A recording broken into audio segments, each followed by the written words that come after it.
Neste terceiro encontro sobre Deuteronômio, vamos ver o que aconteceu com o nosso livro 100 e poucos anos depois, no reinado de Josias. Falamos já no primeiro encontro que o Deuteronômio poderia ser justamente o livro que Josias encontrara no templo de Jerusalém, enquanto Josias purificava o templo profanado pelas maldades de Manassés e Amon, que por longos anos Manassés, um pouco rápido em terreno, Amon, serviram os deuses da Síria. Com a morte de Assurbanipal, que era o imperador da Síria, o Império Assírio começou a perder força, e foi justamente neste momento, alguns anos depois, que Josias chega ao poder. E chega ao poder com esta vontade de recomeçar. Foi a partir dos interesses dos proprietários da terra, do povo da terra, que conseguiu colocar Josias no poder. E é muito bonito, porque Josias, ao receber esse livro, pelo menos pelo que narra depois o segundo livro dos Reis, no capítulo 22 e 23, Josias iniciou uma grande reforma, dizendo ele a partir justamente do livro do Deuteronômio. Só que naquele momento, para justificar os pontos principais da reforma dele, ele vai acrescentar ao texto primitivo do Deuteronômio outros textos dirigidos ao povo de Judá e de Israel, que ele quis reunir. Ele tinha um projeto expansionista bastante amplo, que, aliás, vai aparecer justamente nesses textos. Encontramos estes acréscimos de Josias naquela redação do Deuteronômio em que os destinatários são vós. É a vós que Deus se dirige. Enquanto na primeira parte os destinatários eram em tu, como vimos no segundo encontro, aqui os destinatários são vós. Interessante quais são os pontos chaves deste acréscimo que nós encontramos no capítulo 5 até o capítulo 14 do livro do Deuteronômio. Neste início do Deuteronômio tem os acréscimos que o rei Josias faz questão de colocar para justificar, para embasar o seu projeto de reforma. De novo, o ponto central é a memória. Mas desta vez a memória, sobretudo ligada à lei, por isso a centralidade da memória do Monte Sinai, aqui chamado com o nome de Horeb, e os feitos do deserto. Lembremos das 10 palavras que conosco Javé assinou no Horeb. E é bonito porque esta lei do Horeb é transferida para os dias de hoje. Não é aos vossos pais, mas é a vós que Deus está dizendo estas 10 palavras. Passaram alguns séculos, mas para Josias essa palavra do Horeb continua sendo profundamente atual, aliás, como é atual nos nossos dias de hoje. A memória do Horeb, no centro, a memória do deserto, mas, de forma muito interessante, o que Josias põe em destaque é a memória das falhas do povo, dos pecados do povo, para dizer, cuidado, que Deus leva a sério sua palavra. Não façam como fizeram os vossos pais lá no deserto. E aí ele vai lembrar desde o bezerro de ouro, quando as tábuas foram quebradas, os fatos de Massá, de Meribá, de Avá, o medo do povo em Kadesh Barnea, as faltas de Datã e de Abirã, e sobretudo a centralidade, desde o começo lembrada, os pecados feitos a Baal Peor, quando os homens de Israel se uniram às filhas do povo de Madian, provocando a ira de Deus. Por isso, a preocupação que este ponto central do Deuteronômio e da reforma de Josias, que será a luta contra a idolatria. Terão que ser destruídas todas as imagens. A memória de Josias lembra que o povo falhou muitas vezes. Pedimos perdão a Deus, Moisés teve que interceder pelo povo. Não vamos fazer a mesma coisa hoje. E aí, outro ponto importante. Essa lei que Deus nos deu, que deve ser observada por todos, deve ser ensinada aos filhos dos filhos. Essa lei é sinal da escolha que Deus fez do seu povo. O povo que é o clero de Deus, a posse de Deus. Teu povo, teu clero, dirá Moisés a Javé, pedindo que perdoe o povo. E a eleição que o povo que Deus fez e sua libertação do Egito revelam o verdadeiro rosto de Javé. Um rosto, e este é importante, que fará com que os outros povos ficarão espantados, admirados, de ver que Deus este, com mão forte e braço estendido, que tantas coisas lindas fez para o seu povo, que deu estatutos tão incomparáveis ao seu povo, que fazem deste povo a excelência entre todos os povos. É uma visão cêntrica. A partir da lei de Deus, nós somos um povo no qual Deus manifestou, seja o seu poder, seja a sua sabedoria, seja o seu grande amor para conosco. Quais são os pontos fundamentais da reforma de Josias? Eu fiz um trabalho comparativo entre o que diz o capítulo 23 do segundo livro dos Reis e o que diz o Deuteronômio, para ver como de fato um reflete o outro.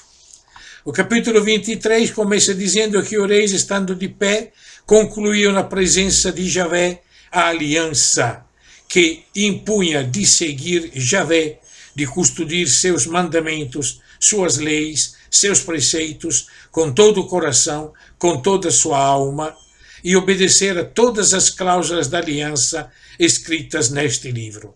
E todo o povo aderiu a esta aliança. Assim começa o capítulo 23 do segundo livro dos Reis.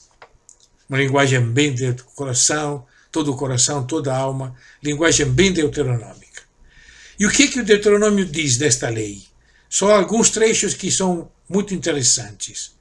Agora, pois, ó Israel, ouve os estatutos e os juízos que eu vos ensino para os cumprirdes, para que vivais e entreis e possuais a terra que Yahvé, Deus de vossos pais, vos dá.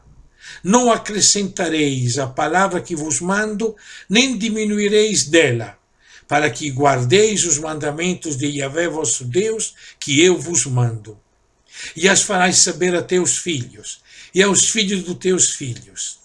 Yahvé, vosso Deus, fez conosco aliança em Horebe, não com os nossos pais fez Yahvé esta aliança, mas conosco, todos os que hoje aqui estamos vivos.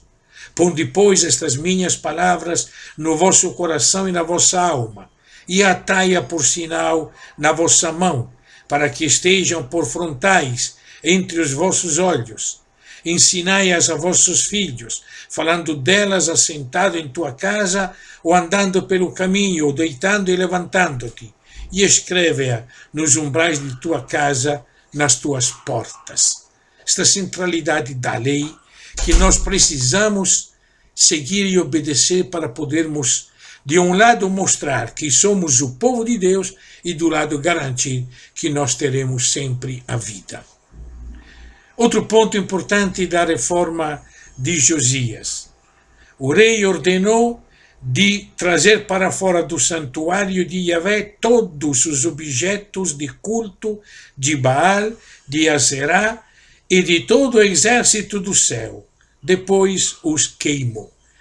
Importante esta menção aos exércitos do céu, que era o culto típico dos assírios, oriental, a astrolatria, como se costuma dizer, a adoração dos astros.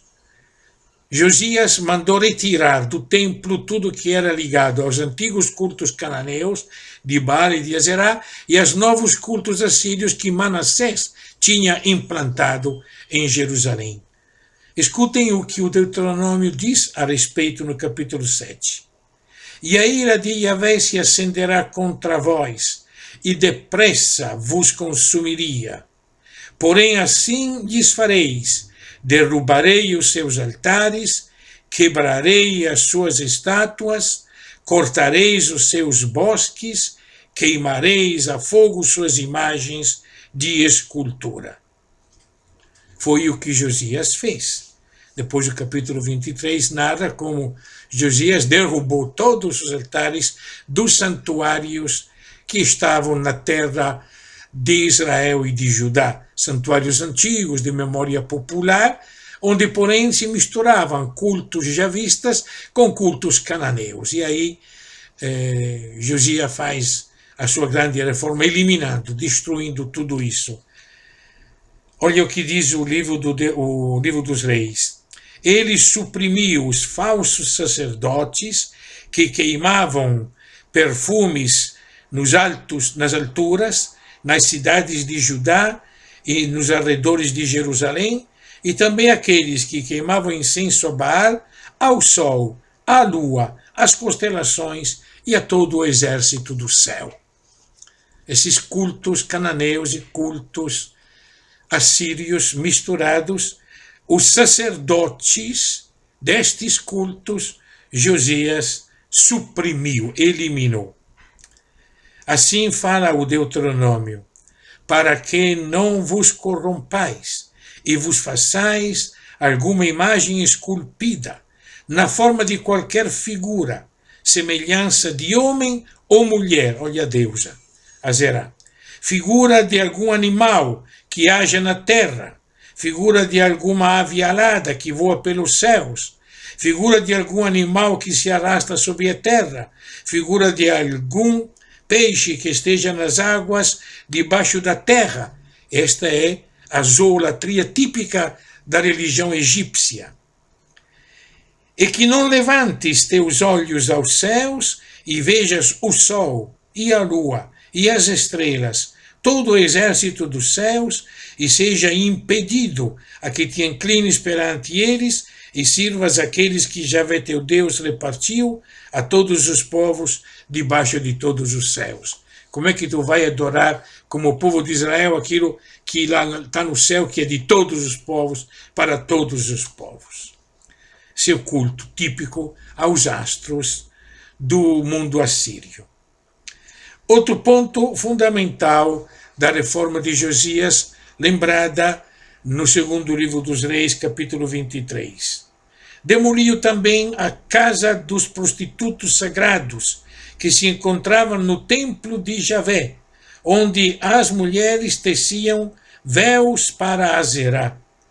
Josias removeu todos os santuários das alturas que se encontravam na cidade de Samaria.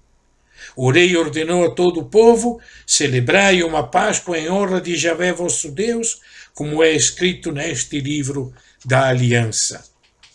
E o livro do Deuteronômio aqui chega ao seu ponto alto. Com Josias vai ter só um templo, só o templo de Jerusalém. A desculpa será de garantir o culto perfeito, eliminando as tentações cananeias, assírias, egípcias. Mas também vai ter seu retorno econômico, porque concentrando o culto só em Jerusalém, vai ter tudo aquilo que ao culto é ligado e ofertas chegarão em Jerusalém. Ouçamos o Deuteronômio.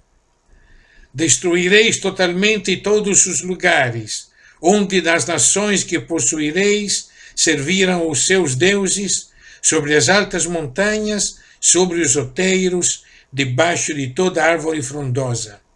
Cultos cananeus, não é? E derrubareis os seus altares, quebrareis suas estátuas, e os seus bosques queimareis a fogo, e destruireis as imagens esculpidas dos seus deuses, e apagareis seu nome daquele lugar. Assim não fareis a Yahvé vosso Deus.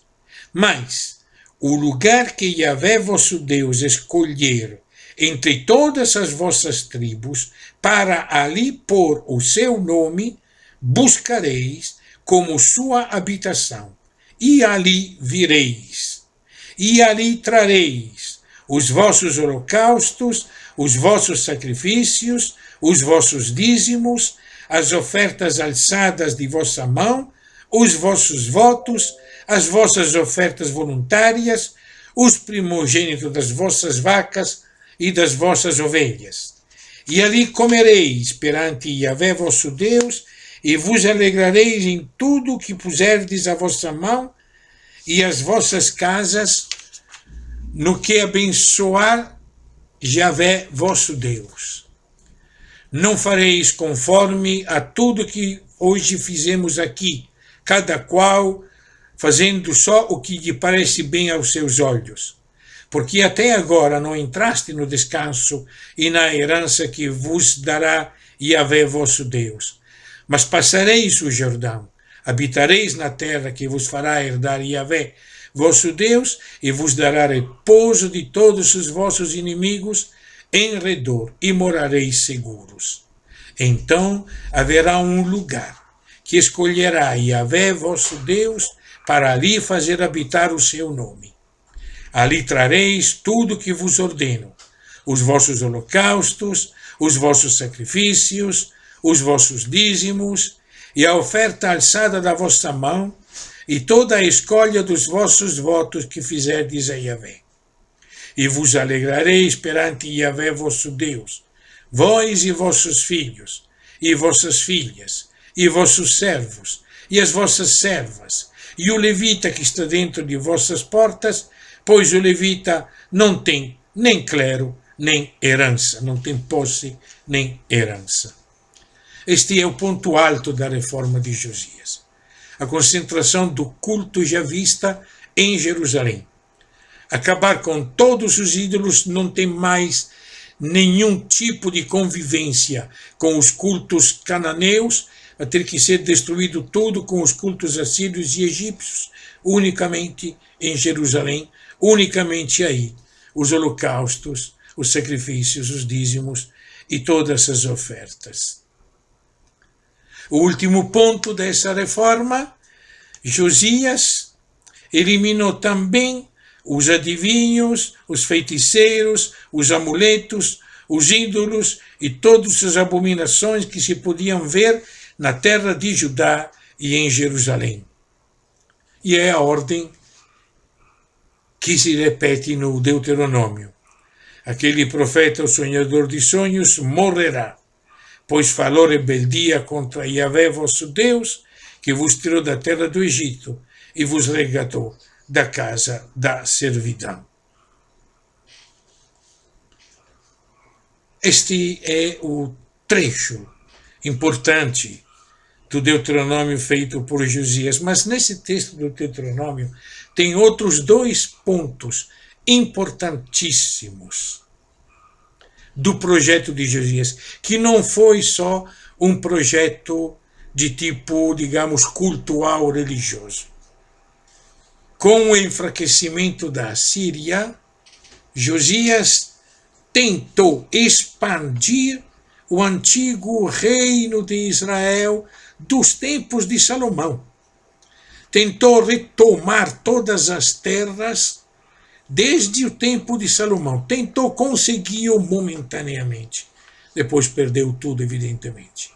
Mas esse projeto de Josias, de expansão de uma nação muito mais forte, que aliás estaria resumida no livro de Josué, Josué e Josias é o mesmo nome em hebraico, quando se mostra a conquista da terra feita de forma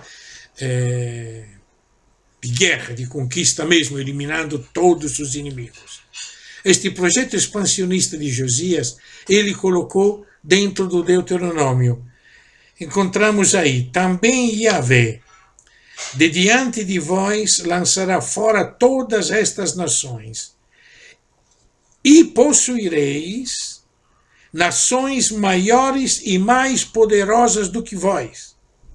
Todo o lugar que pisar a planta do vosso pé será vosso, desde o deserto e desde o Líbano, desde o rio Eufrates até o mar ocidental, será vossa propriedade. Ninguém resistirá diante de vós. Yahvé, vosso Deus, porá sobre toda a terra que pisardes o vosso terror e o temor de vós, como já vos tem dito.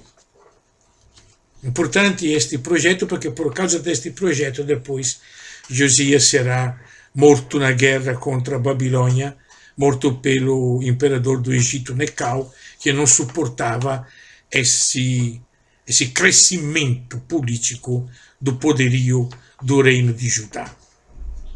Outro ponto importante do projeto de Josias, que é a concentração do sacerdócio em Jerusalém e os levitas que ministravam, digamos, o culto nos outros santuários da terra de Israel, reduzidos à segunda categoria a serviço dos sacerdotes, e a necessidade do sacerdote para poder se encontrar com Deus. O intermediário, que no livro do Deuteronômio, nesta parte que Josias acrescentou, é o papel de Moisés. É muito interessante escutar. Chega-te tu, diz o povo a Moisés, chega-te tu a Yahvé, ouve tudo o que disser Yahvé nosso Deus, e tu nos dirás tudo o que te disser Yahvé nosso Deus, e nós o ouviremos e cumpriremos. É Moisés que tem que mediar entre Yahvé e o povo. E é bonito justamente quando Moisés conta o que ele fez. Orei a Yahvé dizendo, Senhor Deus, não destruas o teu povo e a tua herança, que resgataste com a tua grandeza, que tiraste do Egito com mão forte. Lembra-te dos teus servos, Abraão, Isaque e Jacó. Não atentes para a dureza deste povo, nem para a impiedade, nem para o seu pecado. Para que o povo da terra, donde nos tiraste, não digam, porquanto Yahvé não os pode introduzir na terra de que lhes tinha falado, e porque os odiava, os tirou para matá-los no deserto. Todavia, são eles o teu povo, a tua herança, o teu clero, que tiraste com tua grande força e com teu braço estendido. Isso é importante porque Josias sabe que com certeza o povo não vai dar conta de cumprir todos os detalhes das leis deuteronômicas. Então precisa de alguém, que este é o sacerdote, que tenha o poder de intermediar, de garantir o perdão de Deus para o povo, que tenha o poder de controlar, digamos assim, a ira de Deus, que prometeu os destruir se não obedecessem. Então até o templo vai servir também para isso.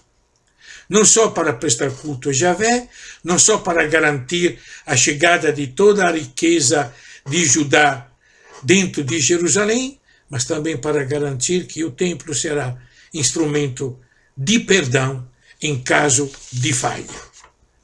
Isto é importantíssimo. E é importantíssimo lembrar então que terá as bênçãos como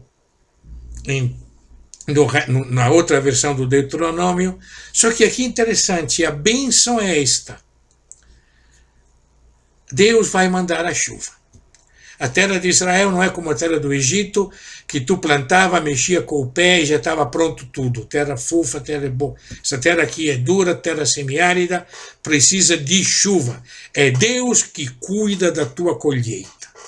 Por isso, obedece para que Deus continue mandando a chuva no tempo oportuno e tu possa ter uma colheita abundante a partir desta fertilidade que Deus dá através da chuva. É importante essa observação, porque foi justamente essa precisão de chuva que levou as comunidades cananeias a servir Baal, que era o Deus da chuva. Agora, eliminando Baal, nós precisamos garantir que Javé também entende e muito bem de chuva. Será importante nesta perspectiva, quando leremos no próximo encontro a história deuteronomista, a memória de Gedeão, que para garantir que Javé tem poder de mandá-lo, pede para mandar chuva, molha esse lugar, não molha esse outro, agora molha esse outro, não molha mais esse. Você mostra que tu entende de chuva como Baal entende de chuva. Esta promessa é muito importante. Um detalhe que começa aqui, nunca apareceu antes, que é a questão das comidas. O capítulo 14 do Deuteronômio fala: vocês são filhos de Deus, por isso têm que viver santamente como Ele. Por isso só podem comer comida pura. E começa a fazer uma lista de comidas que não podem ser comidas. Dos animais, o animal que deve ter unha fendida e ruminar. Se tem unha fendida e não rumina, ou se rumina e não tem unha fendida, então não pode comer, como não pode comer a lebre, o porco e tudo mais. A mesma coisa das águas, só pode comer os peixes com barbatanas e escamas. Não tiver barbatana, não tiver escama, não vai poder comer. E das aves, só as aves que não comem carne. Toda ave que come carne, carniça, tu não poderás comer. E assim os insetos. Mas esses são detalhes que depois serão retomados ainda mais no livro do Levítico, já para mostrar que nós somos um povo diferente, porque nos controlamos também nas comidas por sermos filhos de Deus. Quero concluir esta apresentação do Deuteronômio, chamamos assim, de Josias, com uma frase muito bonita, uma afirmação muito bonita desse livro, da mística deste livro: quem é o Deus que está dando esta lei? Circuncidai, pois, o prepúcio do vosso coração, e não mais endureçais a vossa cabeça. Pois Yahvé, vosso Deus, é o Deus dos deuses, é o Senhor dos senhores, o Deus grande, poderoso e terrível, que não faz acepção de pessoas, nem aceita suborno, que faz justiça ao órfão e à viúva, que ama o estrangeiro, dando-lhe pão e roupa. Por isso amareis o estrangeiro, pois fostes estrangeiros na terra do Egito.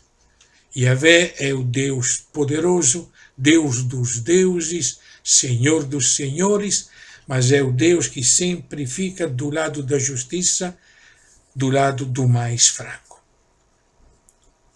No próximo encontro, veremos como se deu depois a obra historiográfica deuteronomista.